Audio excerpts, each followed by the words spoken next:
Are you somebody who has always had this strong knowing within you that you were destined for greatness, that your life is not random, that you were actually placed on this earth for something a lot larger than yourself, but you've been confused or maybe just struggling with trying to figure out and identify what that purpose is? Then this video is for you, so stay tuned.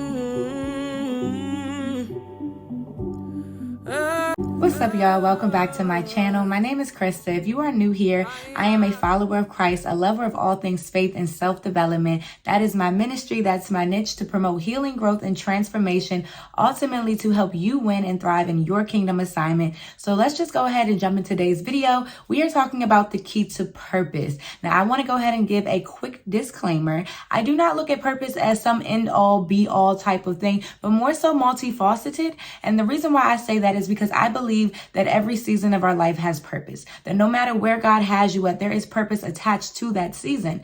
Now, I know that sounds a lot easier said than done, or even sometimes how it feels in the moment, because in life, there can be so much uncertainty. We don't know how it's going to happen. And sometimes the not knowing really gets to us. We start to wonder, is it going to happen? We start to grow anxiety. We start to get weary. We start to say, God, well, where are you? When is the season going to change? And a lot of times we don't even know the purpose for the season that we were just in until hindsight, when we're out of it and we're looking back and we're like, okay, that is why you had me go through that. But I want to go ahead and ease your mind with this video. The key to purpose is, I want to put it real simple for you guys, but I don't even know if I really want to put it that simple for you guys. So the key to purpose is one word.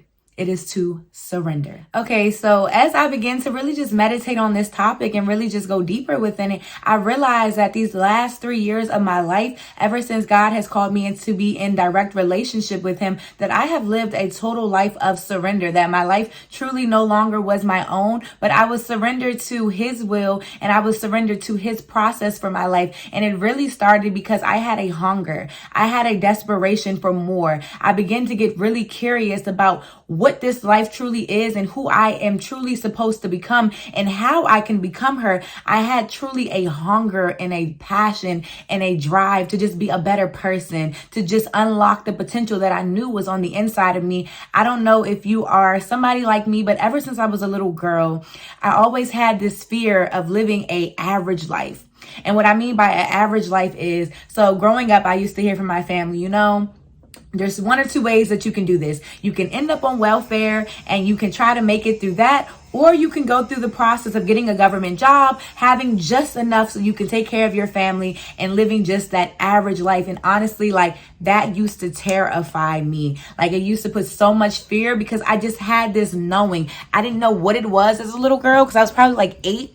So I didn't really know how to express it, but I just had this knowing there's more to life and there's definitely more to me. I just knew that I was put on this earth for something special, and I didn't know it at the time what that was, but I wasn't letting it go. So when I came into this relationship with God and I'm learning about all the different things in the word about what God has to say, Jeremiah 29, that He has given us a purpose, that He has plans to prosper us, plans to give us a hope and a future. I began to get curious. I began to get really hungry about searching those things out. And so by any means necessary, I was like, God, I am willing to go through the process. I am willing to go through whatever I have to go through so that I can birth the greatness that is down on the inside of me. And so I think that also creates that hunger, is when you start to know and you start to identify the truths of what God says about you. And the truth is that He says that I have put special talents and gifts on the inside of you that I want to use for my glory to advance my kingdom, that your life is not random, that I have put a purpose on the inside of you, that I love you, that I have actually formed you in your mother's womb, that even how you look, the things that I have for you, the things that you even gone through, no matter if it was bad, no matter if it was good, the trauma even that you faced, all of that, I want to purpose it. Though I might not have sent it, I allowed it because I understood that the assignment on your life, I could use what you went through and I could purpose it and transform it into something even greater. Right? So let me slow down, because when I get really excited, y'all, I start stumbling over my words, but I'm just so passionate right now because this life truly the last 3 years has truly just been a life of surrender for me. And so I want to share with you guys in kind of a testimony type of time so that you guys can kind of really just see what I mean when I say to surrender to God's process, to surrender over your life to him, because we know that he says that we are to pick up our cross daily and we are to follow after him, that our life is not our own, that when we come into relationship with him, we are to put off the old man so that we can step into the newness of what he has for our life. And so I believe that my testimony about what I've gone through these past 3 years is going to be able to help make it more tangible for you. Okay, and so like I said at the beginning of this video, this channel is truly about faith and self-development. And so what you're going to hear in my testimony is going to be a combination of both, the intertwining of that, how I was able to use faith and self-development, partnering with the Holy Spirit, because we understand that this is a partnership, that yes, God can do anything because he is God, but it takes a level of faith and also action on our part, because we understand faith without works is dead. And so let's go ahead and just start with healing.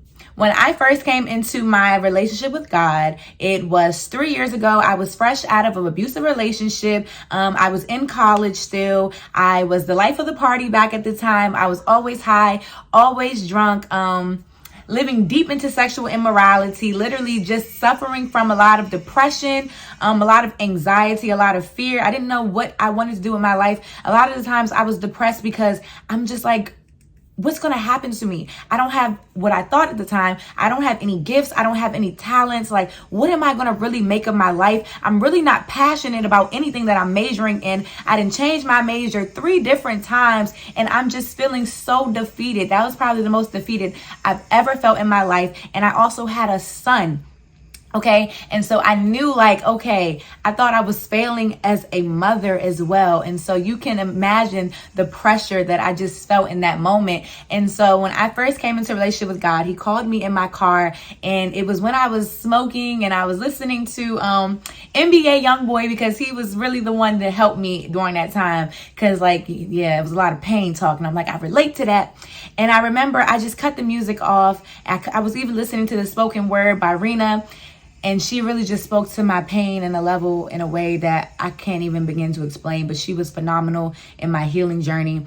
But I remember I was in the car and I just cried out to God. And I just said, if you're real, the way that they say you are, show me, because I need help. I don't want to feel this intense pain that I'm feeling any longer, because at that point, I wanted to end my life.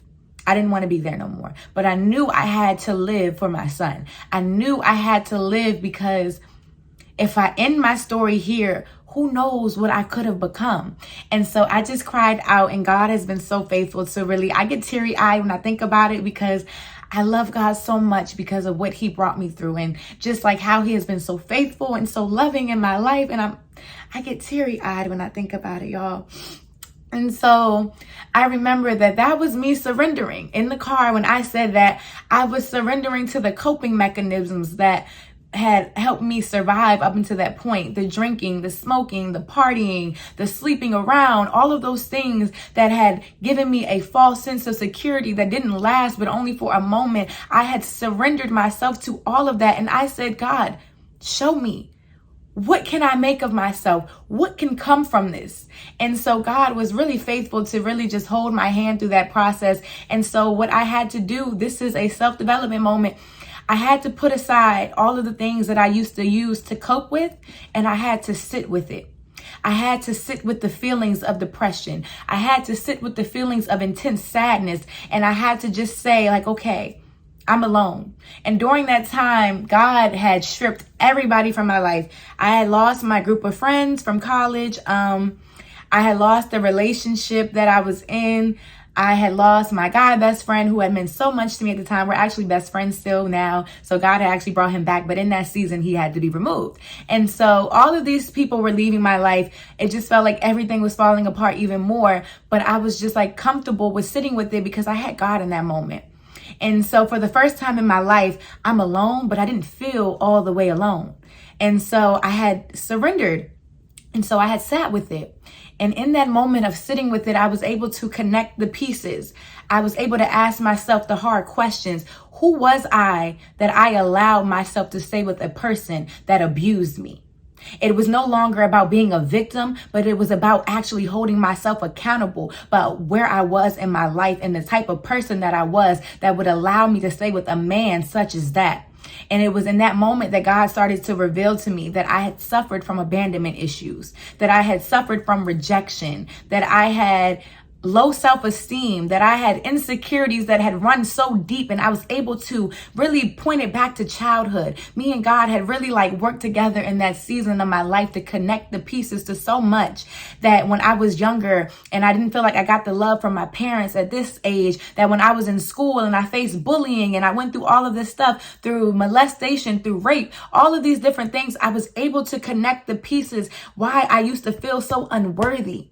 But I had to surrender to the process. You see what I mean? In that moment, in that season of my life, I went through a healing season. So that was purposeful. That was purpose. My purpose in that season was to heal. It was to surrender and to allow God to shine light on my darkness. And so when I had surrendered to what it is that season, when I had surrendered to that season and I had allowed God to really show me what it is that he wanted to show me, I was able to connect the dots and I started growing. And as I started growing, I started to develop passions to help other people do the same. Because what I learned is I was really good at connecting the pieces and connecting the dots to my trauma, to the places that I was hurting, and actually being able to say, okay, this happened because this happened to me, and to go even deeper, I am the way that I am because of this. And then this actually started when I was 4 or when I was 5. I was great at that. And so I had started healing because I had started actually acknowledging and embracing and accepting who I was and accepting the things that I had gone through. And then I was able to say, okay, boom. Now, where is it that I want to go? And so in that season of healing, I discovered that I had a purpose to help other people. I wanted to help people who were single teenage moms such as myself. But then I realized it was deeper than that. I wanted to help women who went through trauma. And so then I realized, no, I just want to help women in all aspects of life. And so what I had actually did is I started a mentorship program on Bowie State campus. It actually didn't last that long because COVID came, but I'm so grateful for the experience. I met a lot of amazing women and I found out so much about myself and what I was put on this earth to do. And that was to truly help other people. And so when I was able to take my trauma, I was able to take what I had gone through and I allowed God to work with me in that year of just healing and just being by myself. I realized, okay, boom, I'm here to help people. No matter what that looks like. And you see, I'm on a platform still trying to help people. It was me surrendering to the moment. It was me saying, okay, I am no longer going to run from what I'm feeling. I'm no longer going to run from what I'm going through, but I'm going to embrace it head on. Right? I'm going to embrace it head on and I'm going to allow him to transform it however he sees fit. And it was in that moment of surrender that he put passions on the inside of me, desires to want to help people, desires to start that mentorship program, a desire to birth a blog. So I had started blogging right after that. And then from my blogging, and I realized it was helping people. People were reaching out to me like, your story is helping me, the things that you're talking about. And all of this is coming from God. It's all God inspired, right? So boom, that's a little bit about my healing journey. Okay, so before we move even further, I just want to go ahead and give a quick disclaimer that as long as we are living, as long as we are breathing and on this earth, we are going to go through things that we are ultimately going to need healing from. And so I just believe the beautiful thing about that experience and that time with God during that season of my life is that he had equipped me with just knowing how to fight. If that's the one thing I can say about this journey, it's truly just knowing how to battle, how to war, how to pick yourself back up when life tries to knock you down. And so no longer do I go through things and I crumble, but instead I face it head on. I sit with it. I ask God, what do you want me to get out of this? How do I want to put this? I grow through what I go through. There we go. I grow through what I go through. And so nothing is wasted. I'm learning how to turn my pain into purpose. I'm learning how to actually get the lesson out of the things that I'm going through so that I can continue to evolve and transform into the woman that God has called me to be. Okay, so boom. Coming out of the healing season and moving into just the growing aspect and just transforming more and more into the image of Christ and more to the image that he has for me. Because when he formed us in our mother's womb, he had a vision for our lives. He's seen something that we don't necessarily always see in ourselves. And so moving into this stage in my life, I told you, he had took away all of my friends. He had completely isolated me. And so now in this particular season, he is placing certain people in my life. And when I just started to kind of look around at the people who were coming into my life, they were people who were on the same journey that I was, growing closer to God, trying to heal from the traumas of life, trying to figure out who they are and what they were created for. And I thought that was so beautiful because I wasn't alone and trying to just figure it out any longer.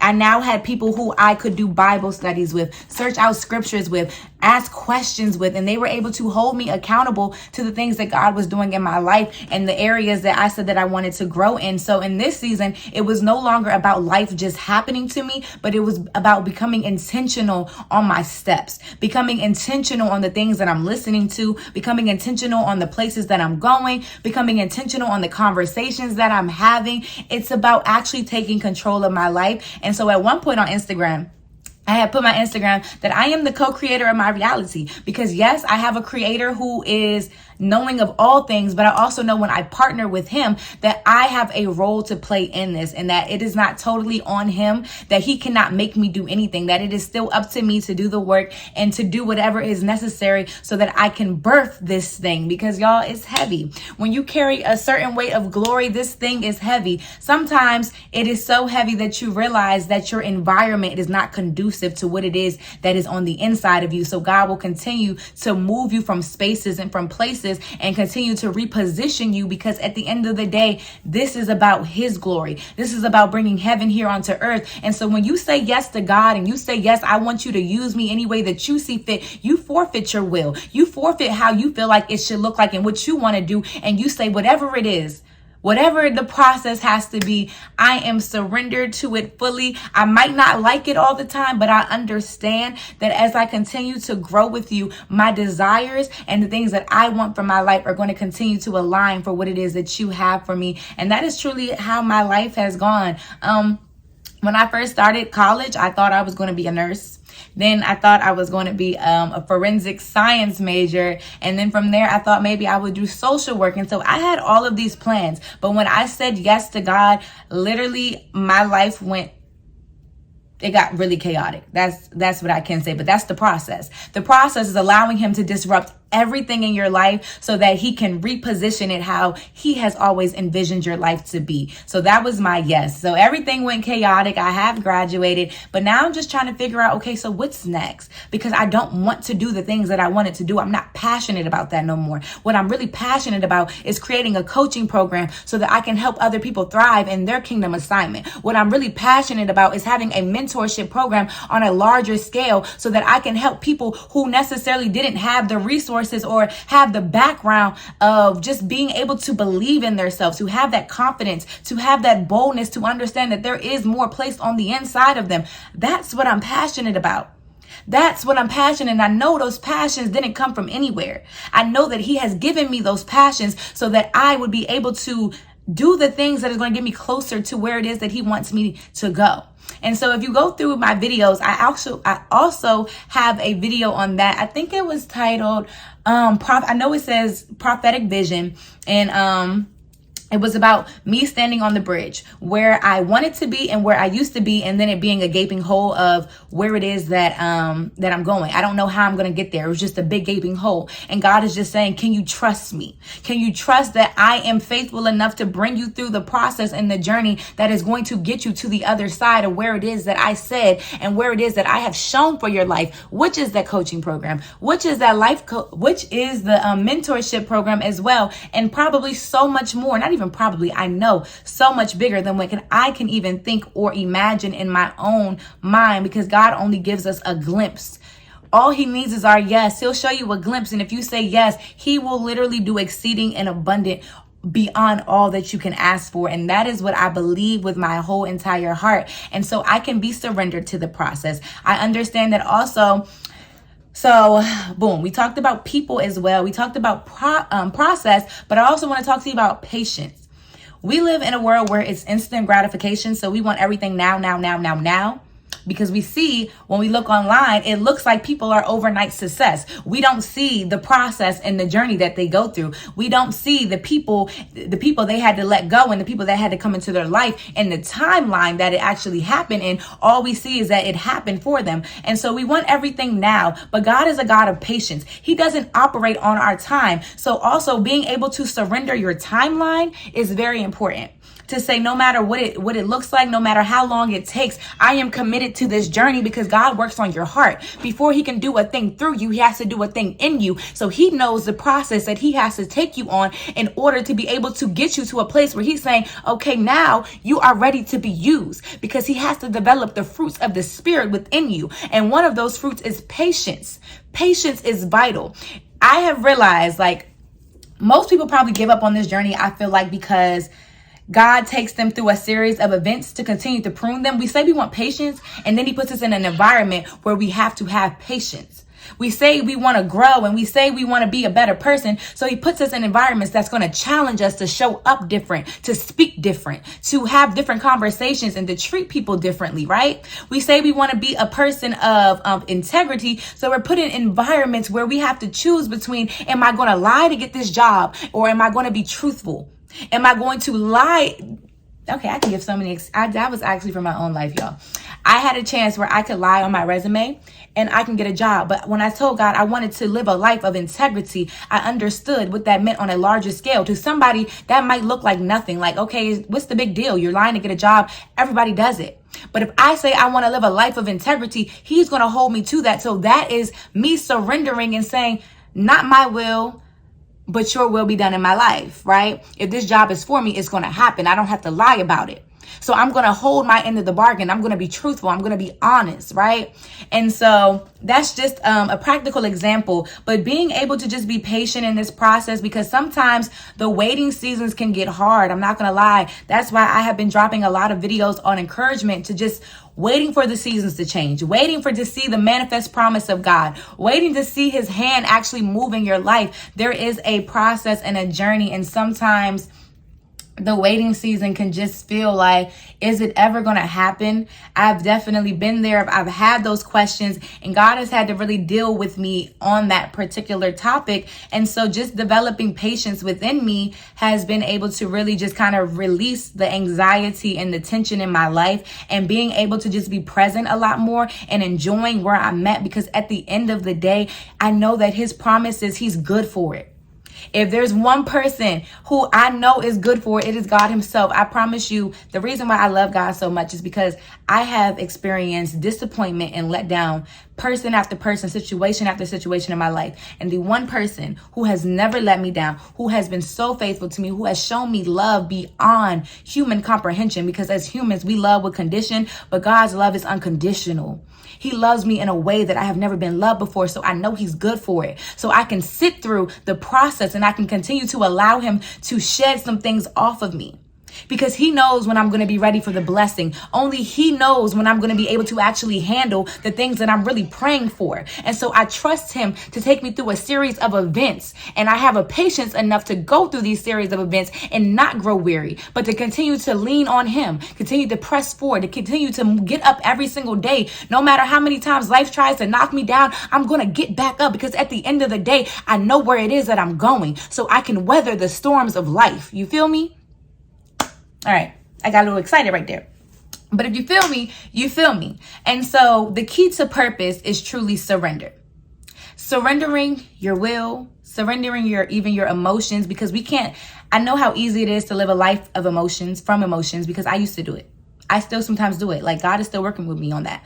Being able to not consult how I feel, but being able to consult the truth, because God and his word are truth. And so no matter what life might look like, I understand that he said that he has plans to give me an expected end. So it might look chaotic right now, but the truth is that I have an expected end to my life. The truth is that I am an overcomer. The truth is that those who wait on the Lord shall renew their strength. So I'm going to wait, and I'm going to do it patiently. I'm not going to wait passively. I'm going to prepare.